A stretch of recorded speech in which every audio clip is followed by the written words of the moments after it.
ಮಾವುತ ಕೈಯಲ್ಲಿ chain ಇಟ್ಕೊಂಡಿದ್ದ. Curtain rice ಆಗುತ್ತೆ, ಕೈಯಲ್ಲಿ ಒಂದು ಚಿಕ್ಕ ಆನೆ ಇತ್ತು ನನ್ನ ಹತ್ರ ಗಂಧದ್ದು. ಸೊ ನಾನು ಆ ಆನೆನ ಕೈಯಲ್ಲಿ ರಬ್ ಮಾಡ್ತಾ ಇದ್ದೆ. ಸೊ ರಬ್ ಮಾಡ್ತಾ ಇದ್ದಾಗೆ ಲಕ್ಷ್ಮೀಶ ಚೆನ್ನಾಗಿದೆಯಾ ಅಂತ ಕೇಳಿದೆ ನಾನು. ಸೊ ಅಲ್ಲಿಂದ ಒಳಗಡೆಯಿಂದ ಗಂಟೆ ಟಂಗಣಗ ಸೈನ್ ಬರುತ್ತೆ. ಲಕ್ಷ್ಮೀ ಅವ್ನು ತಲೆ ಆಡಿಸ್ಕೊಂಡು ರೆಗ್ಯುಲರ್ ಮಾಡ್ತಾ ಇರೋ ಅದೊಂದು ಆಕ್ಷನ್ ಇದೆಯಲ್ಲ, ಅದು ಸದ್ದು ಬರುತ್ತೆ. ಸೊ ನನ್ನ ಕೈಲಿರುವಂಥ ಆನೆ ಮಾಯ ಆಗುತ್ತೆ ಆ ಮೂಮೆಂಟ್. ಅದೇ ಟೈಮ್ನಲ್ಲಿ ಡೌನ್ ಅಂತ ಹೇಳ್ತೀನಿ, ಕರ್ಟನ್ ಕೆಳಗಡೆ ಬರುತ್ತೆ. ಕೈ ಬೆಂಕಿ ಕೊಟ್ಟು 5 ಸೆಕೆಂಡ್ ಆಗಿಲ್ಲ, ಕತ್ತಿ ಕೆಳಗೆ. I literally felt it go near. ಅಷ್ಟು ಅಂದ್ರೆ ಅದರಲ್ಲೂ ಕೂಡ ಹೇಗೆ ಅಂತ ಹೇಳಿದ್ರೆ, ನಾವು ಎಸ್ಕೇಪ್ ಆಗೋ ನಮಗೆ ಜಾಸ್ತಿ ಗ್ಯಾಪ್ ಇರಲ್ಲ ಅದರಲ್ಲಿ. It's a very tight box ಕೂಡ. ನಾನು I just made it in nick of the time. ಎಲ್ಲ ಈ ಚೈನ್ಗಿನೆಲ್ಲ ಬಿಡಿಸ್ಕೊಂಡು ಏನೋ ಒಂದು ಸ್ಟೆಪ್ ಹಿಂದೆ ತಗೊಂಡಿದ್ದೇನೆ, ಅಷ್ಟರಲ್ಲಿ ಕತ್ತಿ ಪುಸ್ತಕ ಕೆಳಗೆ. ತುಂಬಾ ಜನ ಮ್ಯೂಸಿಷಿಯನ್ಸ್ ಏನ್ ಮಾಡ್ತಾರೆ ಅಂದ್ರೆ ಅದನ್ನ ಹಾಗೆ ಅನೌನ್ಸ್ ಮಾಡ್ತಾರೆ, my next magic is candle to flower ಅಂತ ಹೇಳಿ. ಏನಾಗತ್ತೆ ಬಿಫೋರ್ ಯು ಇವನ್ ಸ್ಟಾರ್ಟ್ ಜನರಿಗೆ ಗೊತ್ತಿದೆ ಏನಾಗತ್ತೆ ಅಂತ ಹೇಳಿ. ಸೊ ನಮ್ಗೆ ಮೊದಲೇ ಅಪ್ಪ ಹೇಳಿಕೊಟ್ಟಾಗಲೇ ಹಾಗೆ, ಅದೇ ಕ್ಯಾಂಡಲ್ ಟು ಫ್ಲವರ್ ಅಂತ ಅನೌನ್ಸ್ ಮಾಡೋದು. ನಾವು ಹೇಳುವಾಗ ಲಿಸ್ಟ್ ನಲ್ಲಿ ಬರೆಯುವಾಗ ಕ್ಯಾಂಡಲ್ ಟು ಫ್ಲವರ್ ಅಂತ ಬರೆಯುತ್ತಿದ್ರು ಕೂಡ, ಅನೌನ್ಸ್ ಮಾಡುವಾಗ ಕ್ಯಾಂಡಲ್ ಮಿಸ್ಟ್ರಿ.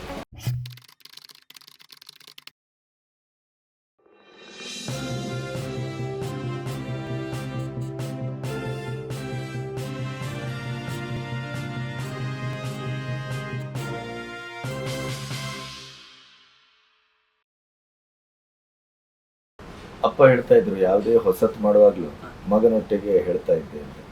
ಈಗ ಆ ಇದನ್ನ ನೀವು ಕ್ರಿಯೇಟ್ ಮಾಡ್ತಾ ಇದ್ದಲ್ಲಿ ಹೇಗೆ? ನಾನು ಇದು ಹೇಳೋ ನೆನಪಾಗ, ನನ್ನ ಮನೆಯಲ್ಲಿ ಯಾವಾಗ ನಗಾಡ್ತಾರೆ, ಯೂಶ್ವಲಿ ಸ್ನಾನ ಮಾಡಿ ಅದು ಹೊರಗೆ ಬಂದು ಕೂಡ ನಾನು ಫಸ್ಟ್ ಹೇಳೋದು, ಅಪ್ಪ ತಿರುತುರು ಮಾಡೋದಂತೆ. ಯು ನೋ ವೈ ಅಂದರೆ ಬೇಸಿಗೆ thing, because it is in the family. ಮನೆಯಲ್ಲಿ ಎಲ್ಲರೂ ನಾವು ಬೇರೆ ಬೇರೆ ರೀತಿಯಲ್ಲಿ ಮ್ಯಾಜಿಕ್ ಬಗ್ಗೆನೇ ಥಿಂಕ್ ಮಾಡ್ಕೊಂಡು ಮಾಡ್ತಾ ಇರುವ ಕಾರಣ that was a very big help. ಏನೇ ಹೊಸ ಐಡಿಯಾ ಬರಲಿ, ಏನೇ ಹೊಸ ಥಾಟ್ ಬರಲಿ, ಒಂದ್ಸರಿ ಅದನ್ನು ಪಿಚ್ ಮಾಡೋದು. ಈ ಥರ ಒಂದು ಐಡಿಯಾ ಇದೆ, ಏನು ಮಾಡೋದು. ಸೊ ಅದಕ್ಕೆ ಫೀಡ್ಸ್ ಬರ್ತಾ ಹೋಗ್ತದೆ. ಅದು ಈಸ್ ಇಟ್ ಫೀಸಿಬಲ್ ಆಡಿಯನ್ಸಿಗೆ. ಕೆಲವು ಸರಿ ಏನಾಗುತ್ತೆ ಅಂದರೆ, ಕೆಲವು ಮ್ಯಾಜಿಕ್ಗಳು ಭಾಳ ಚೆನ್ನಾಗಾಗುತ್ತೆ ಅಂತ ನಾವು ಥಿಂಕ್ ಮಾಡಿರ್ತೀವಿ, ಬಟ್ ಆಡಿಯನ್ಸ್ ಎದುರುಗಡೆ ಅದು ವರ್ಕ್ ಆಗಲ್ಲ. ನಾನು ಥಿಂಕ್ ಮಾಡಿದಾಗ ಆಡಿಯನ್ಸ್ ಅದನ್ನು ಆಕ್ಸೆಪ್ಟ್ ಮಾಡಲ್ಲ. ಸೊ ಎಷ್ಟೋ ಮ್ಯಾಜಿಕ್ ಐಟಮ್ಗಳು ಬರೀ ಒಂದೇ ಸಾರಿ ಮಾಡಿದ್ದೀನಿ ನಾವು, ಪರ್ಫಾರ್ಮ್ ಮಾಡಿದ್ದು, I know this doesn't work ಅಂತ ಹೇಳಿ ತೆಗೆದು ಅದನ್ನು ಗೋಡೌನ್ ಒಳಗೆ ಹಾಕೋದು. ಅಥವಾ ನಾನು ಇಲ್ಲ ಭಾಳಷ್ಟು ಏನು ಇಷ್ಟ ಇಲ್ಲ, ಚೆನ್ನಾಗಿ ಬರಲಿಕ್ಕಿಲ್ಲ ಇದು ಅಂತ ಥಿಂಕ್ ಮಾಡಿದ್ರೆ ಅದು ಆಡಿಯನ್ಸ್ ತುಂಬ ಖುಷಿ ಆಗುತ್ತೆ. ಸೊ ಆ ಥರದ್ದು ಆಗ್ತಾ ಇರುತ್ತೆ. ಸೊ ಆ ಡಿಸ್ಕಷನ್ ಮಾಡೋಕೆ ಆಗಲಿ, ಈಗ ನನ್ನ ಮಿಸಸ್ ಇರ್ಬೋದು, ತಂಗಿ ಇರ್ಬೋದು, ಅಥವಾ ಅಮ್ಮ ಇದ್ದಾರೆ, ಇವರೆಲ್ಲ ಆ ಸೈಡಿಂದ ಡಿಸ್ಕಸ್ ಮಾಡ್ತಾ ಹೋಗ್ತಾರೆ. ಸೊ ಟೆಕ್ನಿಕಲ್ ಇದನ್ನು ನಾನು ಅಪ್ಪ ಡಿಸ್ಕಸ್ ಮಾಡ್ಕೊಳ್ತೇವೆ. ಆ ಥರದ್ದು ಈ ಥರ ಟ್ರಿಕ್ ಇದೆ, ಯಾವ ಥರ ಮಾಡ್ಬೋದು, ಅದು ಯಾವ ಥರ ಫೇಲ್ಯೂರ್ ಆಗ್ಬೋದು, ಅಥವಾ ನಮಗೆ ಟ್ರಾನ್ಸ್ಪೋರ್ಟ್ ಮಾಡೋದು ಕಷ್ಟ ಆಗುತ್ತಾ. So these ideas come. So biggest advantage for us is that the family setup. So ಇದರಲ್ಲಿ ಏನೇ ಹೊಸ ಐಡಿಯಾ ಟ್ರಿಗರ್ ಆದರೂ ಕೂಡ, ಅದು ಅಪ್ಪ ಏನೋ ಒಂದು ನೋಡಿರ್ತಾರೆ, ಇವತ್ತು ನಾನು ನೋಡಿದ ಈ ಥರ ಒಂದು ವಿಡಿಯೋ ಇತ್ತು, ಅದೊಂದು ಈ ಥರ ಮಾಡಿದ್ದು, ಅದನ್ನ ಯಾಕೆ ನಾವು ಮ್ಯಾಜಿಕಲ್ ಮಾಡಬಾರ್ದು. So then we come out with it. So ಅದು that continues and that is the biggest advantage for all of us. ಪ್ರಾಯಶಃ ಬೇರೆ ಎಲ್ಲ ಆರ್ಟಿಸ್ಟ್ಗಳಿಗೆ ಒಂದು ಭಾಗ್ಯ ಸಿಗುತ್ತಾ ಇಲ್ಲೋ ಗೊತ್ತಿಲ್ಲ, ನಮಗಂತೂ ಸಿಕ್ಕಿದೆ. ಇದರಲ್ಲಿ ಆನೆಯನ್ನ ಮಾಡಿದ್ದು ಬಹಳ ದೊಡ್ಡ ಸುದ್ದಿ ಆಗಿತ್ತು. Exactly, that was 96. ಆ ಟೈಮ್ನಲ್ಲಿ ಕಲ್ಕತ್ತಾದಲ್ಲಿ ಪಿ ಸಿ ಸರ್ಕಾರ್ ಅವರು ಟ್ರೈನ್ ಮಾಯ ಮಾಡೋ ಮ್ಯಾಜಿಕನ್ನು ಮಾಡಿದ್ರು. ಸೊ ಅದು ಬಹಳ ಸುದ್ದಿ ಆಯಿತು. ಇಲ್ಲಿಗೆ ನೀವು ಮಾಡೋದಿಲ್ಲ ಆ ಥರದ್ದು ಏನಾದರೂ, ನೀವು ಮಾಡಿ ಅಲ್ಲ ಅಂತ ಕೇಳಿದ್ರು. ಅಫ್ಕೋರ್ಸ್ ಇಲ್ಲಿ ಆ ಟೈಮ್ನಲ್ಲಿ ನಮ್ಮಲ್ಲಿ ಟ್ರೈನ್ ಬರಲಿಲ್ಲ, ಸೊ ಟ್ರೈನ್ ಮಾಯ ಮಾಡೋದು ಸಾಧ್ಯ ಇಲ್ಲ. ಮಾಡಿದ್ರೆ ಆಮೇಲೆ ಅಫ್ಕೋರ್ಸ್ ಇಮಿಟೇಷನ್ ಆಗುತ್ತೆ, ಅವ್ರು ಟ್ರೈನ್ ಮಾಯ ಮಾಡೋದು, ನಾವು ಟ್ರೈನ್ ಮಾಯ ಮಾಡೋದು. ಸೊ ನಾವೇನಾದ್ರು ಬೇರೆ ಮಾಡಬೇಕು. ಸೊ ಕೋಇನ್ಸಿಡೆನ್ಸ್ಲಿ ಅದೇ ಟೈಮ್ನಲ್ಲಿ ನಮ್ಮದು ಟಿ ವಿ ಸೀರಿಯಲ್ ಶೂಟ್ ಆಗೋದಿತ್ತು. ಸೊ ಹಾಗಿದ್ರೆ ಒಂದು ಎವ್ರಿ ಟಿ ವಿ ಸೀರಿಯಲ್ ಮಾಡಿದಾಗ ಒಂದು ಎಂಡಿಗೆ ಒಂದು ಗ್ರ್ಯಾಂಡ್ ಒಂದು ಫಿನಾಲೆ ಬೇಕಲ್ಲ. ಸೊ ಯಾಕೆ ಇದನ್ನೇ ಯೂಸ್ ಮಾಡ್ಕೊಳ್ಬಾರ್ದು ಅಂತ ಆಯ್ತು. ಸೊ ನಾವು ಪ್ಲಾನ್ ಮಾಡಿದ್ದೇವೆ ಅಂದರೆ ಆನೆ ಮಾಯ ಮಾಡೋದು. ಆನೆ ಮಾಯ ಮಾಡಿದ್ದು ಅಫ್ಕೋರ್ಸ್ ಹ್ಯಾರಿ ಹುಡಿನಿ ಟೈಮ್ನಲ್ಲಿ ಅವರು ತುಂಬ ಫೇಮಸ್ ಆಗಿತ್ತು ಆ ಟೈಮ್ನಲ್ಲಿ ಆನೆ ಮಾಯ ಮಾಡಿದ್ದು. ಆಮೇಲೆ ಮ್ಯೂಸಿಷಿಯನ್ ಸ್ಟೇಜ್ ಮೇಲೆಲ್ಲ ಮಾಡ್ತಿದ್ರು, ಬಟ್ ಓಪನ್ ಏರ್ನಲ್ಲಿ ಮಾಡಿದ್ದು ಯಾವುದೂ ಡಾಕ್ಯುಮೆಂಟೇಷನ್ ಜಾಸ್ತಿ ಇರಲಿಲ್ಲ. ಸೊ ನಾವೇ ಟ್ರೈ ಮಾಡೋದು, ಯಾಕೆ ಮಾಡಬಾರ್ದು ನೋಡುವ ಅಂತೇಳಿ.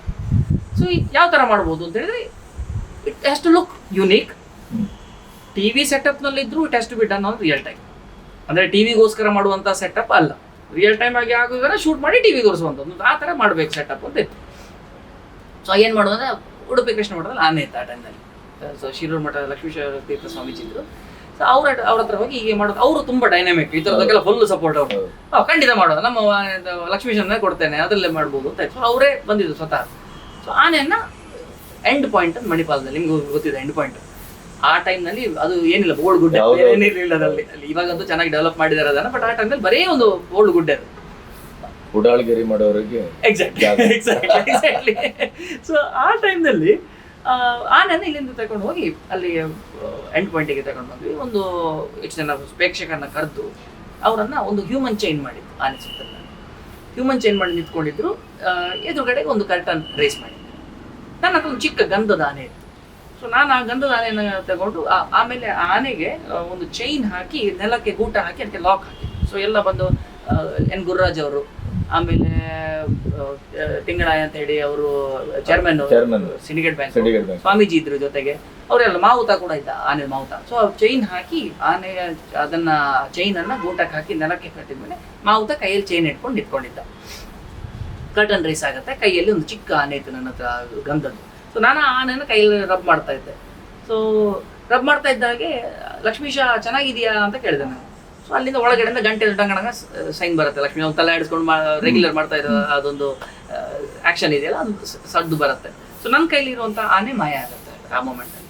ಅದೇ ಟೈಮ್ನಲ್ಲಿ ಡೌನ್ ಅಂತ ಹೇಳ್ತೀನಿ, ಕರ್ಟನ್ ಕೆಳಗಡೆ ಬರುತ್ತೆ, ಲಕ್ಷ್ಮೀಶ ಮಾಯ. ಸುತ್ತಲಿರುವಂಥ ಹ್ಯೂಮನ್ ಚೈನ್ ಹಾಗೇ ಇದೆ. ಮಾವುತ ಕೈಯಲ್ಲಿ ಚೈನ್ ಹಿಡ್ಕೊಂಡು ಹಾಗೇ ಇದ್ದಾನೆ. ಅವಾಗ ಒಬ್ಬನೇ ಮಾವುತ ಇದ್ದಿದ್ದಾಗ. ಸೊ ಅವ್ನ ಕೈಯಲ್ಲಿ ಹಾಗೆ ಹಿಡ್ಕೊಂಡಿದ್ದಾನೆ. ಸೊ ಅಲ್ಲಿದ್ದ ಪ್ರೇಕ್ಷಕರು ಹೇಳಿದ್ದಾರೆ, ನಾವೆಲ್ಲ ಕೈ ಹಿಡ್ಕೊಂಡಿದ್ವಿ, ಆನೆ ಕೆಳಗಡೆಯಿಂದ ಹೋಗ್ಲಿಕ್ಕೆ ಸಾಧ್ಯ ಇಲ್ಲ, ಮೇಲ್ಗಡೆದ ಹಾರಿ ಹೋಗ್ಲಿಕ್ಕೆ ಸಾಧ್ಯ ಇಲ್ಲ. ಸೊ ನಾವು ಹಿಡ್ಕೊಂಡಿದ್ದಾಗ ಆಮೇಲೆ ಫುಲ್ಲು ಬಯಲಲ್ವಾ, ಜನ ಎಲ್ಲ ತಿರುಗಿ ಕ್ಯಾಮರಾ ತಗೊಂಡು ಕಂಪ್ಲೀಟ್ ಶೂಟ್ ಮಾಡಿ ನೋಡಿದೀವಿ. ಜನ ಎಲ್ಲ ಆ ಕಡೆ ಈ ಕಡೆ ಬಂದು ನೋಡಿದ್ದಾರೆ. ಅದರಲ್ಲಿ ಎಲ್ಲೂ ಕೂಡ ಆನೆ ಇಲ್ಲ, ಮಾಯ. ಎಲ್ಲೋ ಹೋಯ್ತಾನೆ. ಈಗ ಮಾವುತ ಹೇಳ್ತದೆ, ನನ್ನ ಲಕ್ಷ್ಮೀಶ ಎಲ್ಲಿ ಹೋದ ಅಂತ. ಅವನಿಗೆ ಫುಲ್ ಟೆನ್ಷನ್ ಪಾಪ. ಸ್ವಾಮಿಗಳು ಕೇಳ್ತಾರೆ ನನ್ನ ಹತ್ರ, ಏನಾಯ್ತು ಅಂತ ಕೇಳ್ತಾರೆ. ನಾನು ಏನು ಹೇಳಿ ಅಂತ ಹೇಳಿ, ಏನೂ ಆಗಿಲ್ಲ, ಶೆಡ್ಡಲ್ಲಿ ನೋಡಿ ಲಕ್ಷ್ಮೀಶ ಅಲ್ಲಿ ಆರಾಮಾಗಿದ್ದಾನೆ ಅಂತ ಹೇಳಿ ನೋಡಿ ಹೋಗಿ ನೋಡಿದ್ರೆ ಅವ್ರು ಶೆಡ್ಡಲ್ಲಿ ಆರಾಮ. So this was the whole set up. ಅದು even it was thrilling for us. ಅಂದ್ರೆ ಇದೆಲ್ಲ ಏನಾಗತ್ತಂದ್ರೆ this all one time efforts. ಈಗ ಆನೆ ಮಾಯ ಮಾಡೋದು ಇರ್ಬೋದು, ಇಂಡಿಯನ್ ರೋಡ್ ಟ್ರಿಕ್ ಇರ್ಬೋದು, ಇದನ್ನೆಲ್ಲನೂ ಅದು ಒಂದ್ಸಾರಿ ಮಾಡಿದ್ರೆ ಆ ನೆನಪು ಉಳಿದ್ರೆ. ಈಗ ನೀವು ಒಂದು ಫಂಕ್ಷನಿಗೆ ಹೋಗ್ತೀರಿ, ಫಂಕ್ಷನ್ ಏನೋ ಸ್ಪೆಷಲ್ ಸ್ವೀಟ್ ಮಾಡಿರ್ತಾರೆ, ನೀವು ಅಲ್ಲಿ ತಿಂದು ಅದನ್ನ ಆಸ್ವಾದಿಸಿದೆಯಲ್ಲ, ಅದು ನೆನಪಾಗಿ ಉಳಿದ್ರೆ ಮಾತ್ರ ಇದೆ. ಅದನ್ನ ನೀವು ಮನೇಲಿ ಬಂದು ಡೈಲಿ ಮಾಡಿದ್ರೆ ಮಜಾ ಇರೋದಿಲ್ಲ ಮತ್ತೆ. ಸೊ ಇದೆಲ್ಲ ಹೇಗೆ ಅಂತ ಹೇಳಿದ್ರೆ, ಅದು ಆ ಟೈಮಲ್ಲಿ ಮಾಡಿದ್ದಾಯ್ತು, ಪುನಃ ಪ್ರತಿ ಪ್ರೋಗ್ರಾಮ್ನಲ್ಲಿ ಅದನ್ನು ಮಾಡ್ತಾ ಹೋದ್ರೆ ಅದಕ್ಕೆ ಮಜಾ ಇರೋದಿಲ್ಲ. ಬಟ್ ಕೆಲವೊಂದಂಥದ್ದು ಇರೋದಿಲ್ಲ. ಈಗ ಕೆಲವು ಹೇಗೆ ಅಂತ ಹೇಳಿದ್ರೆ, ಫಾರ್ ಎಕ್ಸಾಂಪಲ್ ಒಂದು under water escape. So under water escape ಹೇಗೆ ಅಂತ ಹೇಳಿದ್ರೆ, ಅದನ್ನೊಂದು ಔಟರ್ ಇವೆಂಟಲ್ಲಿ ಮಾಡಿದ್ವಿ, ಬಟ್ ಅದರದ್ದೇ ಒಂದು ವರ್ಷನ್ ಅನ್ನು ಸ್ಟೇಜ್ ವರ್ಷನ್ ಮಾಡಿದ್ವಿ. ಸೊ ಬಾಕ್ಸ್ನೊಳಗಡೆ ನೀರು ತುಂಬಿಸ್ಕೊಂಡು ಫುಲ್ ಹ್ಯಾಂಡ್ ಕಫ್ ಮಾಡಿ ಅದ್ರ ಒಳಗಡೆ ಹೋಗಿ ನನ್ನ ಲಾಕ್ ಮಾಡೋದು. ಸೊ ಅಪ್ ಟಿಲ್ ಅಂದರೆ ಒಂದು 50 seconds ತನಕನೂ I could hold my breath over that. So ಏನೂ ಇಲ್ಲ, just sitting there. So breath ಇನ್ನೂ ಲೂಸ್ ಆಗುತ್ತೆ ಅಂತ ಆಗುವಾಗ ದ ಲಾಸ್ಟ್ 10 seconds ಇರುತ್ತಲ್ಲ, ಆ ಟೈಮಲ್ಲಿ I make my escape. Full escape ಆಗಿಬಿಟ್ಟು ಹೊರಗೆ ಲಾಕಲ್ಲಿ ಅದೇ ಥರ ಹಾಗೆ ಇರುತ್ತೆ. I come out of the box escape. ಅದು it can be done on stage also. So ಅದನ್ನು ಆನ್ ಸ್ಟೇಜ್ ಅಡಾಪ್ಟಬಿಲಿಟಿ ಮಾಡ್ಕೊಂಡ್ವಿ ನಾವು. ಅದು ಕೆಲವು ಕಡೆ ಪರ್ಫಾರ್ಮ್ ಮಾಡಿದೀವಿ ಅಂಥದ್ದು. So those things can be done. But ಇಲ್ಲದಿದ್ರೆ ಅದು ಆ ಒಂದು ಮಾಡಿರೋದು ನೆನಪಿದೆಯಲ್ಲ, ದಟ್ ಅದೇ ಚಂದ. ಅದನ್ನು ಪುನಃ ರಿಪೀಟ್ ಮಾಡುವಾಗಿಲ್ಲ. ಹೌದು ಹೌದು, ಅದು ದ್ಯಾಟ್ ವಾಸ್ ಅನದರ್ ಎಕ್ಸ್ಪೀರಿಯನ್ಸ್. ನಮಗೆ ಡಾಕ್ಟರ್ ಕಿರಣ್ ಆಚಾರ್ಯ ಅವರು ಒಂದು ಆರ್ಥೋಪೆಡಿಕ್ ಕಾನ್ಫರೆನ್ಸಿಗೆ ನಮ್ಮನ್ನು ಪರ್ಫಾರ್ಮೆನ್ಸಿಗೆ ಕರೆದಿದ್ದು. ವ್ಯಾಲಿ ವ್ಯೂ ಮಣಿಪಾಲದಲ್ಲಿ ಪ್ರೋಗ್ರಾಮ್ ಆಗಿತ್ತು. ಸೊ ಕಾನ್ಫರೆನ್ಸಲ್ಲಿ ಫೈನಲ್ ಆಗಿ ಒಂದು ಪರ್ಫಾರ್ಮೆನ್ಸ್ ಇತ್ತು. ಸೊ ಪರ್ಫಾರ್ಮೆನ್ಸ್ ಮಾಡಿದ್ರೆ ಅದೊಂದು ಭಾಳ ಎಫೆಕ್ಟ್ ಆಯ್ತು ಆ ಪ್ರೋಗ್ರಾಮ್. ತುಂಬ ಖುಷಿಪಟ್ಟರು, ಎಲ್ಲ ಬಂದಿರೋ ಎಲ್ಲ ಗೆಸ್ಟ್ಗಳೆಲ್ಲ ಖುಷಿಪಟ್ಟರು. ಸೊ ಅವರು ಅದಾದಮೇಲೆ ಕಾನ್ಫರೆನ್ಸ್ ಮರು ದಿವಸ ಮಲ್ಪೆಯಲ್ಲಿ ಒಂದು ಬೀಚ್ ರಿಸಾರ್ಟ್ನಲ್ಲಿ ಅವ್ರದ್ದೊಂದು ಪಾರ್ಟಿ ಇಟ್ಕೊಂಡಿದ್ರು. ಸೊ ಆಗ ಕಿರಣ್ ಆಚಾರ್ಯರು ಬಂದಿರೋ ಐಡಿಯಾ ಅಂದರೆ, ಇದು ಇನ್ನೊಂದು ಸ್ಪೆಷಲ್ ಐಟಮ್, ಒಂದು ಐಟಮ್, ಬರೀ ಒಂದು ಪರ್ಫಾರ್ಮೆನ್ಸ್ ನೀವು ಮಾಡಬೇಕು, ಅದು ನಮ್ಮ ಕಾನ್ಫರೆನ್ಸಿಗೆ ಬಂದವರು ಜೀವಮಾನದಲ್ಲಿ ಮರಿಬಾರ್ದು, ಅಂಥದ್ದೊಂದು ಪರ್ಫಾರ್ಮೆನ್ಸ್ ಮಾಡಬೇಕು, ನೀವು ಮಾಡ್ತೀರಾ ಅಂತ ಹೇಳಿದ್ರು. ಮಾಡುವ ಅಂತ ಹೇಳಿ. ಟೈಮ್ ಇಲ್ಲ ಪ್ರಿಪೇರ್ ಮಾಡೋಕ್ಕೆ. ವಿವರ್ ಜಸ್ಟ್ ಲಿಟ್ರಲಿ ಏನು 2 ದಿವಸನೂ ಇಲ್ಲೋ ಗೊತ್ತಿಲ್ಲ ನನಗೆ. ಒಂದು ದಿವಸ ಎಲ್ಲ ಪ್ಲಾನ್ ಮಾಡಿದ್ದು ನಾವು. ಏನು ಮಾಡೋದು, ಒಂದು ಥ್ರಿಲ್ಲಿಂಗ್ ಮ್ಯಾಜಿಕ್ ಮಾಡಬೇಕು. ಆಲ್ರೆಡಿ ನಮ್ಮ ಹತ್ರ ಇರೋದು ಯಾವುದು ಬೇಡ, ಹೊಸದಾಗಿ ಮಾಡೋಣ, ಕಂಪ್ಲೀಟ್ ಥ್ರಿಲ್ಲಿಂಗ್ ಆಗಿ ಒಂದು ಮಾಡೋಣ ಅಂತ ಇರುವಂಥ ಒಂದು ಫೀಲಿಂಗ್ ಬಂತು. ಸೊ ಇಮ್ಮಿಡಿಯೇಟ್ ಆಗಿ ಎಲ್ಲ ಟೆಕ್ನಿಕಲ್ ಟೀಮನ್ನು ಕರೆದು ಸೆಟಪ್ ಮಾಡ್ಕೊಂಡು, ಏನು ರಿಹರ್ಸಲ್ ಮಾಡೋಷ್ಟು ಟೈಮ್ ಇಲ್ಲ ನಮಗೆ ಅದನ್ನು. And it's very risky one also. Passion, ನಾನು ಪರ್ಫಾರ್ಮ್ ಮಾಡಿದ ಮ್ಯಾಜಿಕ್ನಲ್ಲಿ ದ ಹೈಯೆಸ್ಟ್ ರಿಸ್ಕಿ ಐಟಮ್ ಇರ್ಬೋದು ಅದು. ಒಂದು ಕಂಬ ಮಾಡಿ, ಕಂಬದ ಮೇಲ್ಗಡೆ ಒಂದು 25 ಕತ್ತಿಗಳು ಒಂದು ಬಾರದ ಪ್ಲೇಟಿಗೆ ಫಿಕ್ಸ್ ಆಗಿರುತ್ತೆ. ಅದು ಮೇಲೆ ಹ್ಯಾಂಗ್ ಆಗ್ತಾ ಇರುತ್ತೆ. ಅದಕ್ಕೆ ಹಗ್ಗ ಹಾಕಿ ಕಟ್ಟಿರ್ತಾರೆ ಮೇಲ್ಗಡೆಗೆ. ಆ ಹಗ್ಗ ಕೆಳಗಡೆ ಬರುತ್ತೆ. ಆ ಹಗ್ಗಕ್ಕೆ ಬೆಂಕಿ ಕೊಡೋದು. ಸೊ ರಫ್ ಆಗಿ ಒಂದು 2-3 ಸಾರಿ ಟೈಮ್ ಮಾಡಿದ್ವಿ. ಹಗ್ಗಕ್ಕೆ ಬೆಂಕಿ ಕೊಟ್ಟು ಹಗ್ಗ ಕಟ್ಟಾಗಿ ಬೀಳೋದಕ್ಕೆ ಎಷ್ಟು ಟೈಮ್ ಬೇಕಾಗತ್ತೆ ಅನ್ನೋದನ್ನ ನಾವೊಂದು, ಅದೇ ಹೇಳಿದ್ನಲ್ಲ, ರಿಹರ್ಸಲ್ ಮಾಡೋಕ್ಕೆ ಟೈಮ್ ಇಲ್ಲ, R&D ಮಾಡೋಕ್ಕೂ ಜಾಸ್ತಿ ಟೈಮ್ ಇಲ್ಲ. ಒಂದು 3-4 ಸಾರಿ ಮಾಡಿ ನೋಡಿದ್ವಿ, ಇಷ್ಟು ಟೈಮ್. ಸೊ ನನಗೆ ಎಸ್ಕೇಪ್ ಆಗಕ್ಕೆ ಇಷ್ಟು ಟೈಮ್ ಸಿಗತ್ತೆ ಅಂತ ಗೊತ್ತಿತ್ತು. So the whole setup was, ಮೇಲ್ಗಡೆ ಇರುತ್ತೆ, ಹಗ್ಗ ಕಟ್ಟಿರ್ತೀವಿ, ನಾನು ಕೆಳಗಡೆ ನನಗೆ ಫುಲ್ ಚೈನ್ ಹಾಕಿ ಕಟ್ಟಿರ್ತಾರೆ. ಕಟ್ಟಿ ಎಲ್ಲ ಆದ ಕೂಡಲೇ of course we need to have a cover. ಒಂದು ಚಿಕ್ಕ ಬಾಕ್ಸ್ ಥರ ಮಾಡಿರ್ತಾರೆ, 4 ಪ್ಲೈವುಡ್ ಶೀಟ್ ಅಂತ ತಗೊಂಡು ಒಂದು ಬಾಕ್ಸ್ ಥರ ಮಾಡಿರ್ತಾರೆ. ಸೊ ಆ ಬಾಕ್ಸ್ ಮೇಲೆ ಬರುತ್ತೆ. ಮೇಲೆ ಬಂದ ಕೂಡಲೇ ಇದಕ್ಕೆ ಬೆಂಕಿ ಕೊಡೋದು, ಹಗ್ಗಕ್ಕೆ ಬೆಂಕಿ ಕೊಟ್ಟು ಅದು ಉರಿದು ಆ ಕತ್ತಿ ಬೀಳೋ ಮೊದಲು ನಾನು ಎಸ್ಕೇಪ್ ಆಗಿ ಹೊರಗೆ ಬರಬೇಕು. Everything was set. ಬಂದರು, ಅಲ್ಲಿ ಡಾಕ್ಟರ್ ಚಾಕೋ ಅವರಿದ್ರು, ಅವ್ರು ಬಂದರು, ಅವರೆಲ್ಲ ಕಟ್ಟಿದ್ರು, ನಾನು ಎಲ್ಲ everything went on very well. But ಆ ದಿವಸ ಸಮುದ್ರ ಇದೇ ಥರ ಗಾಳಿ ಬರ್ತಾ ಇತ್ತು. ಇಲ್ಲಿ ಹಗ್ಗಕ್ಕೆ ಬೆಂಕಿ ಕೊಟ್ಟು 5 ಸೆಕೆಂಡ್ ಆಗಿಲ್ಲ, ಕತ್ತಿ ಕೆಳಗೆ. I literally felt it go near me. ಅಷ್ಟು ಅಂದರೆ ಅದರಲ್ಲೂ ಕೂಡ ಹೇಗೆ ಅಂತ ಹೇಳಿದ್ರೆ, ನಾವು ಎಸ್ಕೇಪ್ ಆಗೋ ನಮಗೆ ಜಾಸ್ತಿ ಗ್ಯಾಪ್ ಇರಲ್ಲ ಅದರಲ್ಲಿ. It's a very tight box ಕೂಡ. I just made it in nick of the time. ಎಲ್ಲ ಈ ಚೈನ್ಗಿನೆಲ್ಲ ಬಿಡಿಸ್ಕೊಂಡು ಏನೋ ಒಂದು ಸ್ಟೆಪ್ ಹಿಂದೆ ತಗೊಂಡಿದ್ದೇನೆ, ಅಷ್ಟರಲ್ಲಿ ಕತ್ತಿ ಪುಸ್ತಕ ಕೆಳಗೆ. ಇವತ್ತಿಗೂ ಹೇಳಿದ್ರಲ್ಲ ಯಾಕೆ ಮಾಡಿದ್ನೋ ಅಂತ ಆಗತ್ತೆ ನನಗೆ. ಈ ಕೆಲಸ ಅನ್ಸೋದಷ್ಟೇ, ಯಾಕೆ ಮಾಡ್ಬೇಕಿದಲ್ಲ. ಅದು ಬಿಟ್ಟು ಏನೋ 1-2 ಕಾಯಿನ್ ಕೊಟ್ರೆ ಫ್ರೆಶ್, ಅದರಿಂದ ಜಾಸ್ತಿ ಎಂಟರ್ಟೈನ್ಮೆಂಟ್ ನಿಮಗೆ ಕೊಡ್ಬೋದು. ನಾನು ಇಷ್ಟೆಲ್ಲ ರಿಸ್ಕ್ ತಗೊಳ್ಳೋಷ್ಟು ಅಗತ್ಯನೇ ಇಲ್ಲ ನನಗೆ ಅಂತ ಅನ್ಸುತ್ತೆ ಕೆಲವರಿಗೆ. ಅಂದರೆ ultimately it's about giving entertainment to people. ಕೆಲಸ ಅನ್ಸೋದು ಯಾಕೆ ಬೇಕಿತ್ತು, ಇಷ್ಟೆಲ್ಲ ಕಷ್ಟ ಪಡಬೇಕಾಗಿತ್ತ, ಇಷ್ಟು ರಿಸ್ಕ್ ತಗೊಳ್ಬೇಕಾಗಿತ್ತ ನಾನು ಅಂತ ಅನ್ಸುತ್ತೆ. ಬಟ್ ಅಗೇನ್ ಇಟ್ಸ್ ಫನ್ ಆ time. Things like that happen. ಆದರೆ ನಮ್ಮಲ್ಲಿ ಏನಾಗತ್ತಂದ್ರೆ, ಸಾಮಾನ್ಯವಾಗಿ ಮ್ಯಾಜಿಕ್ ಮಾಡುವಾಗ ಹೇಗೆ ಅಂತ ಹೇಳಿದರೆ, ನಾವು ಪರ್ಟಿಕ್ಯುಲರ್ಲಿ ಹೇಗೆ ಅಂತ ಹೇಳಿದರೆ ಆ ನೆಗೆಟಿವ್ ಸೈಡಿಂದ ಆಲೋಚನೆ ಮಾಡೋದು ಜಾಸ್ತಿ. ಇದು ಸಕ್ಸಸ್ ಆಗುತ್ತೆ, fine, that's okay. But success ಆಗದೆ ಫೇಲ್ಯೂರ್ ಆಗೋದಕ್ಕೆ ಏನೆಲ್ಲ ಸಾಧ್ಯತೆ ಇದೆ, ಹೇಗೆ ಯಾವ್ಯಾವ ರೀತಿಯಲ್ಲಿ ಫೇಲ್ಯೂರ್ ಆಗ್ಬೋದು, ಯಾವ್ಯಾವ ಕಾರಣಗಳಿಂದ ಫೇಲ್ಯೂರ್ ಆಗ್ಬೋದು, ಇದನ್ನು ನಾವು ನೋಡೋದು ಜಾಸ್ತಿ. ಅಂಥದ್ದೆಲ್ಲರೂ ಆಗಿದೆ, ಎಷ್ಟು ಸರಿ. ಬಟ್ ಏನಾಗುತ್ತೆ ಅಂದರೆ, ಆಲ್ಮೋಸ್ಟ್ ಎಲ್ಲದಕ್ಕೂ ನಾವು ರೆಡಿಯಾಗಿರ್ತೀವಿ. ಈ ಥರ ಆದರೆ ನಾವು ಈ ಥರ ಹ್ಯಾಂಡಲ್ ಮಾಡ್ತೀವಿ ಅಂತ ರೆಡಿಯಾಗಿರ್ತೀವಿ. ಅದನ್ನು ಮೀರಿ ಆಗದಂತೂ ಬಹಳ ರ್ಯಾರ್. ಅಂದರೆ 1-2 ಕೇಸಸ್ ಆಗಿದೆಯೋ ಇಲ್ಲೋ ಗೊತ್ತಿಲ್ಲ ನನಗೆ. ಅಂದರೆ ಸ್ಟೇಜಲ್ಲಿ ಇನ್ನು ಮುಂದೆ ಕಂಟಿನ್ಯೂ ಮಾಡೋಕ್ಕಾಗಲ್ಲ ಅನ್ನೋ ಪರಿಸ್ಥಿತಿ ಇದೆಯಲ್ಲ, ಅದು ಬಂದು ನನಗೆ ನೆನಪೇ ಇಲ್ಲ. I don't think it has ever happen. ಅಪ್ಪನ ಕಾಲದಲ್ಲೂ ಇಲ್ಲ. ಬಹಳ ಅಂದರೆ ಏನಾಗಿರುತ್ತೆ ಅಂದರೆ, ಒಂದು ಸ್ಟೇಜ್ ಪ್ರೆಸೆನ್ಸ್ ಅನ್ಎಕ್ಸ್ಪೆಕ್ಟೆಡ್ ಆಗಿ ಆ ಟೈಮಲ್ಲಿ. ಮತ್ತೆ ನಮಗೆ ಮ್ಯಾಜಿಕ್ ಇನ್ನೊಂದು ಏನು ಮಜಾ ಗೊತ್ತಾ, ಮುಂದೆ ಏನಾಗುತ್ತೆ ನಾವು ಹೇಳೋದು. ಸೊ ಆಡಿಯನ್ಸಿಗೆ ಏನು ಎಕ್ಸ್ಪೆಕ್ಟ್ ಮಾಡೋಕ್ಕೆ ಬೇಕು ಗೊತ್ತಾಗಲ್ಲ. That is one advantage we have. So ಈ ಮೊದಲಿಂದ ಹೇಗೆ ಅಂತ ಹೇಳಿದರೆ, ಈಗ ಒಂದು ಚಿಕ್ಕ ವೆರಿ ಸ್ಮಾಲ್ ಎಕ್ಸಾಂಪಲ್ ಹೇಳೋದಿದ್ರೆ, ನಮ್ಮಲ್ಲಿ ಅಪ್ಪ ಈಗ ಮೊದಲೇ ನನಗೆ ಟ್ರೈನಿಂಗ್ ಮಾಡೋರು ಹೇಳಿದ್ದಾರೆ, ಕ್ಲೈಮ್ಯಾಕ್ಸನ್ನು ಅನೌನ್ಸ್ ಮಾಡಬಾರ್ದು. ಈಗ ನಮ್ಮಲ್ಲೊಂದು ಮ್ಯಾಜಿಕ್ ಇದೆ, ಅದು ಟೆಕ್ನಿಕಲ್ ಹೆಸರು ಕ್ಯಾಂಡಲ್ ಟು ಫ್ಲವರ್ ಅಂತ. ಅದು ನಮ್ಮ ಡೀಲರ್ಸ್ನಲ್ಲಿ ಈಗ ನಾನು ಐಟಮ್ ಪರ್ಚೇಸ್ ಮಾಡಬೇಕಿದ್ರೆ ಅವ್ರು ಹೇಳ್ಬೇಕು, I need to buy candle to flower ಅಂತ ಹೇಳ್ಬೇಕು. ಅದು ಏನಂದರೆ, it is the same thing but what it says, candle to flower. ಒಂದು ಕ್ಯಾಂಡಲ್ ಇರುತ್ತೆ, ಅದಕ್ಕೊಂದು ಟ್ಯೂಬ್ ಕವರ್ ಮಾಡ್ತೀವಿ, ತೆಗೆದುಕೊಂಡು ಅಂದರೆ ಫ್ಲವರ್ ಆಗುತ್ತೆ. So that is a magic idea. ತುಂಬ ಜನ ಮ್ಯಾಜಿಷಿಯನ್ಸ್ ಏನು ಮಾಡ್ತಾರೆ ಅಂದರೆ, ಅದನ್ನು ಹಾಗೆ ಅನೌನ್ಸ್ ಮಾಡ್ತಾರೆ, my next magic is candle to flower ಅಂತ ಹೇಳಿ. ಸೊ ಏನಾಗುತ್ತೆ, ಬಿಫೋರ್ ಯು ಇವನ್ ಸ್ಟಾರ್ಟ್ ಜನರಿಗೆ ಗೊತ್ತಿದೆ ಏನಾಗುತ್ತೆ ಅಂತ ಹೇಳಿ. ಸೊ ನಮಗೆ ಮೊದಲು ಅಪ್ಪ ಹೇಳಿಕೊಟ್ಟಾಗಲೇ ಹಾಗೆ, ಅದೇ ಕ್ಯಾಂಡಲ್ ಟು ಫ್ಲವರ್ ಅಂತ ಅನೌನ್ಸ್ ಮಾಡೋದಲ್ಲ. ನಾವು ಹೇಳುವಾಗ ಲಿಸ್ಟ್ನಲ್ಲಿ ಬರೆಯುವಾಗ ಕ್ಯಾಂಡಲ್ ಟು ಫ್ಲವರ್ ಅಂತ ಬರೆಯೋದಿದ್ರು ಕೂಡ, ಅನೌನ್ಸ್ ಮಾಡುವಾಗ ಕ್ಯಾಂಡಲ್ ಮಿಸ್ಟ್ರಿ. ಸೊ ನಾನು ಸ್ಟಾರ್ಟ್ ಮಾಡೋದು ಹೇಗೆ, ladies and gentleman, my next magic is candle mystery ಅಂತ ಸ್ಟಾರ್ಟ್ ಮಾಡ್ತೀನಿ. ಸೊ ಒಂದು ಪ್ರೋಗ್ರಾಮ್ದಲ್ಲಿ ಏನಾಯ್ತು ಅಂದರೆ, ಕ್ಯಾಂಡಲ್ ಬಂತು, ಕ್ಯಾಂಡಲ್ಗೆ 2 ಬ್ಯಾಗ್ ಕವರ್ ಮಾಡಿದೆ, ಮ್ಯಾಜಿಕ್ ಪಾಸ್ ಮಾಡಿದೆ, ತೆಗೆದಾಗ ಅಲ್ಲಿ ಫ್ಲವರ್ ಬರಬೇಕಾಗಿತ್ತು, ಫ್ಲವರ್ ಬರಲಿಲ್ಲ. ಸೊ ನಮ್ಮ ಅಸಿಸ್ಟೆಂಟ್ ಏನೋ ಫಿಕ್ಸ್ ಮಾಡಿದಾಗ ಏನೋ ಸ್ವಲ್ಪ ಏನೋ ಫಾಲ್ಟ್ ಆಗಿತ್ತು, ಅದಕ್ಕೆ ಆ ಕಾರಣದಿಂದಾಗಿ ತೆಗೆಯುವಾಗ ಫ್ಲವರ್ ಬರಲಿಲ್ಲ. I imagine 3-4 years old kid ಬಂತು, ಸೈಡ್ ವಿಂಗ್ಸ್ ಅಲ್ಲಿ ನೋಡಿದೆ, ಅಪ್ಪ ನಿಂತಿದ್ರು, ಹೀಗೆ ಮಾಡಿದೆ, ಅಪ್ಪ ಹೀಗೆ ಮಾಡಿದ್ರು ಅಷ್ಟೇ, ಏನಾದ್ರು ಗೊತ್ತಿಲ್ಲ, ಏನು ಮಾಡೋದು ಗೊತ್ತಿಲ್ಲ. ಎಂಡ್ ಮಾಡಿದೆ, ಐ ಸ್ಮೈಲ್ಡ್, ಮೈಕಲ್ಲಿ ಹೋದೆ, where is the candle, it disappeared. ಅಲ್ಲಿಗೆ ಮುಗೀತು. So audience thought that was the magic. ಈಗ ನಮ್ಮಲ್ಲಿ ಅಂದರೆ ನಾನೀಗ ನಾನು ಲೆಕ್ಚರ್ ಮಾಡುವಾಗ ಹೇಳ್ತೇನೆ, ನಾನು ಇಂಥದ್ದನ್ನು ಇದೇ ಥರ ಮಾಡ್ತೇನೆ ಅಂತ ಎಲ್ಲಿಯೂ ಅಂಡರ್ಟೇಕಿಂಗ್ ಕೊಟ್ಟಿಲ್ಲ ಆಡಿಯನ್ಸಿಗೆ. The audience is there for entertainment and that is my job to give them, make them amazed, give them entertainment. ನಾನು ಇದೇ ಮೊದಲು ಹೇಗೆಂದರೆ, ಆ ಟೈಮ್ನಲ್ಲಿ ಐಟಮ್ ಲಿಸ್ಟ್ಗಳನ್ನು ಕೊಡ್ತಿದ್ರಂತೆ ಹ್ಯಾಂಡ್ ಬಿಲ್ನಲ್ಲಿ. ಈಗ ಅಪ್ಪ ಅಲ್ಲ ಬಿಗಿನಿಂಗ್ನಲ್ಲಿ ಹ್ಯಾಂಡ್ ಬಿಲ್ಗಳನ್ನು ನೋಡಿದಿರ್ಬೋದು, ಅಲ್ಲಿ ಏನೆಲ್ಲ ಐಟಮ್ ಪರ್ಫಾರ್ಮ್ ಮಾಡ್ತಾರೆ ಅಂತೇಳಿ ಇರೋದು ಲಿಸ್ಟ್ ಇರ್ತಿತ್ತಂತೆ ಮೊದಲು. ಇವಾಗ ಅದೆಲ್ಲ ಇಲ್ಲ. ಅಂದರೆ ನಾನೀಗ ತುಂಬ ಕಡೆ ಆಗುತ್ತೆ, ಈಗ ಒಂದು ಪ್ರೋಗ್ರಾಮಿಗೆ ಹೋಗ್ತೀನಿ, ಒಂದು ಗಂಟೆ ಪ್ರೋಗ್ರಾಮ್ ಬೇಕು ಅಂತ ಹೇಳಿದ್ರೆ ನಾನೊಂದು 5 to 6 ಐಟಮ್ಸ್ ಮಾಡ್ಬೋದು, ನಾನೊಂದು ಮೆಂಟಲಿ ಪ್ರಿಪೇರ್ ಆಗಿ ಹೋಗಿರ್ತೀನಿ. ಬಟ್ ಅಲ್ಲಿ ಹೋಗಿ ಪರ್ಫಾರ್ಮೆನ್ಸ್ ಸ್ಟಾರ್ಟ್ ಮಾಡುವಾಗ because of the interaction with the people ಅಥವಾ because of the environment 5 item plan ಮಾಡಿದ್ರು ಕೂಡ 3 ಐಟಮ್ ಮಾಡಿದ್ದಾನೆ ಅಂದ್ರೆ ಅದರಲ್ಲಿ ಫಿಲ್ ಆಗಿರುತ್ತೆ. The whole show is done with that. ಆಗ ಇನ್ನೊಂದು ಮಾಡಿದ್ರೆ that will be an overdo. ಅದು ಇನ್ನೂ ಬೇಕು ಅಂತ ಅನ್ಸುವಾಗ ನಾವು ಅಲ್ಲಿ ಸ್ಟಾಪ್ ಮಾಡಿದ್ರೆ ಅದಕ್ಕೆ ಮಜಾ ಇರೋದು ಜಾಸ್ತಿ. ಅದು ಇಲ್ಲ ಇನ್ನು ಇದೆಯಾ, ಊಟದ ಟೈಮ್ ಆಯಿತು ಅಂತ ನೋಡಿದ್ರೆ ಅಲ್ಲಿಗೆ ನಿಮ್ಮ ಎಂಟರ್ಟೈನ್ಮೆಂಟ್ ವ್ಯಾಲ್ಯೂ ಕಡಿಮೆ ಆಗುತ್ತೆ. Because the audience does not know what you are going to give. Whatever you give the best of your ability, the best of your capacity. So ಯಾವುದೇ ಫೇಲ್ಯೂರ್ ಅದು ಕೆಲವು ಸಲ ಏನಾಗುತ್ತೆ ಅಂದರೆ ನಮ್ಮ ಮ್ಯಾಜಿಕ್ನಲ್ಲಿ ಕೆಲವು ಆ ಥರದ್ದು ಇಟ್ಕೊಂಡಿರ್ತೀವಿ. ಆಡಿಯನ್ಸಿಗೆ ನೋಡಿದಾಗ they should feel it as failed, deliberate attempt. ಅದು ನಾವು ಬೇಕು ಅಂತ ಆ ಥರ ಮಾಡಿರ್ತೀವಿ. ಏನೋ ಒಂದು ಕಾರ್ಡ್ ಹುಡ್ತಾ ಇರ್ತೀನಿ, ಏನೋ ಎಷ್ಟೋ ಕಷ್ಟಪಟ್ಟು ಪ್ರೊಸೆಸ್ ಮಾಡಿದರೆ ಏನೋ ತೆಗಿತೀನಿ, ಅದು ಕಾರ್ಡ್ ಬಂದಿರಲ್ಲ ಅಲ್ಲಿ. So I act as if I have lost it ಅಂತ ಹೇಳೋರು. ಅಂದರೆ of course that card will come somewhere else, ಅದು ಕ್ಲೈಮ್ಯಾಕ್ಸ್ ಬೇರೆ ಇರುತ್ತೆ.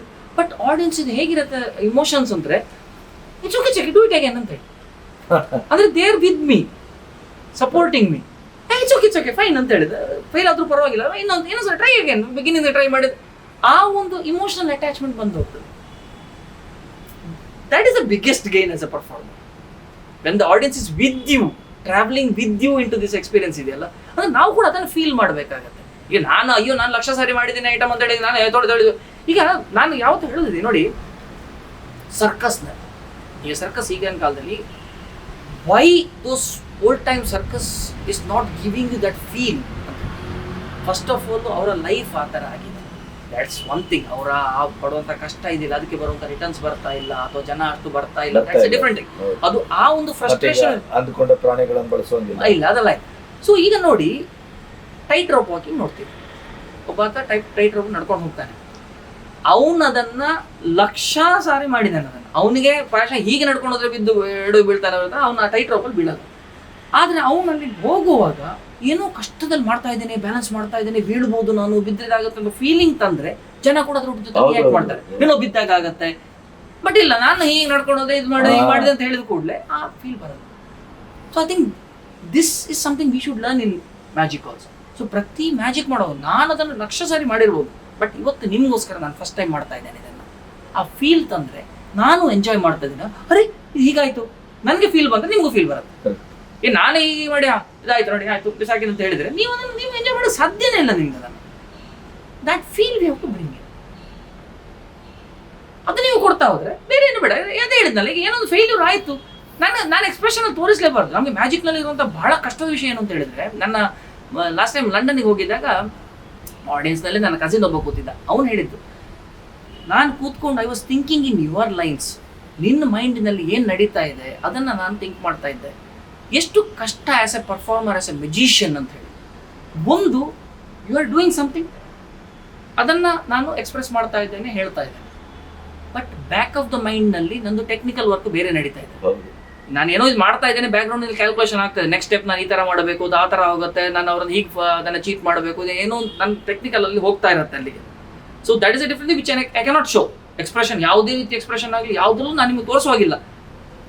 ಒಳ್ಳೆ ಚೆನ್ನಾಗಿರೋ ಮುಖ ಇಟ್ಕೊಂಡು ನಾನು ಪರ್ಫಾರ್ಮ್ ಮಾಡ್ತಾ ಇರಬೇಕಾಗತ್ತೆ.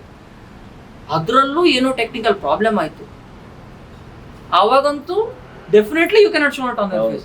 ಅದನ್ನು ಹೇಗೆ ನಾನು ಓವರ್ಕಮ್ ಮಾಡಬೇಕು ಅದನ್ನು ಆಲೋಚನೆ ಮಾಡಬೇಕು. And still you have to bring out a very good climax. So look how difficult it is to do it in your mind. So ಒಂದು ಪ್ರೋಗ್ರಾಮು ಫಿಸಿಕಲ್ ಸ್ಟ್ರೆಸ್ಗಿಂತ ಮೆಂಟಲ್ ಸ್ಟ್ರೈನ್ ಸಿಕ್ಕಾಪಟ್ಟಾಗುತ್ತೆ. ಈಗ ನಾನೊಂದು ಚಿಕ್ಕ 1 ಗಂಟೆ ಪ್ರೋಗ್ರಾಮ್ ಕೊಟ್ಟರೂ ಕೂಡ ಬಂದಾಗ ಸುಸ್ತು ಇದೆಯಲ್ಲ, that is more than physical strain. ಅದರಲ್ಲೂ ಈಗ ಒಂದು ಮೆಸೇಜ್ ಕನ್ವೆ ಮಾಡಬೇಕು, ಅದು ರೀಚ್ ಆಗಬೇಕು ಅಂತ ಆಗುವಾಗ ಆ ಒಂದು ಸ್ಟ್ರೈನ್ ಇದೆಯಲ್ಲ, ಸಿಕ್ಕಾಪಟ್ಟ ಇರುತ್ತೆ ಕೆಲಸ. ಈಗ ನಮ್ಮದು ಅವೇರ್ನೆಸ್ ಪ್ರೋಗ್ರಾಮನ್ನು ಮಾಡ್ತೀನಿ ನಾನು. ಅದರಲ್ಲಿ ಟುವರ್ಡ್ಸ್ ದ ಕ್ಲೈಮ್ಯಾಕ್ಸ್ ನಾನು ಅದರಲ್ಲಿ ಅಷ್ಟು ಇನ್ವಾಲ್ವ್ ಆಗಿಲ್ಲ ಅಂತ ಆದರೆ ಆ ಮೆಸೇಜನ್ನು ಕಮ್ಯುನಿಕೇಟ್ ಮಾಡೋಕ್ಕಾಗಲ್ಲ. ಸೊ ನಾನು ಅದರಲ್ಲಿ ಇನ್ವಾಲ್ವ್ ಆಗಲೇಬೇಕು. ಆ ಇನ್ವಾಲ್ವ್ ಆಗಿ ಆ ಮೆಸೇಜ್ ಕಮ್ಯುನಿಕೇಟ್ ಆದಮೇಲೆ ಇದೆಯಲ್ಲ, ಒಳಗಡೆ ಬಂದಮೇಲೆ ಅಂತ ಬಿದ್ದಿರ್ತೀನಿ ನಾನು. That release of that stress ಇದೆಯಲ್ಲ, that experience it's really difficult. Explain ಮಾಡೋದು ಕಷ್ಟ ಅಂತ.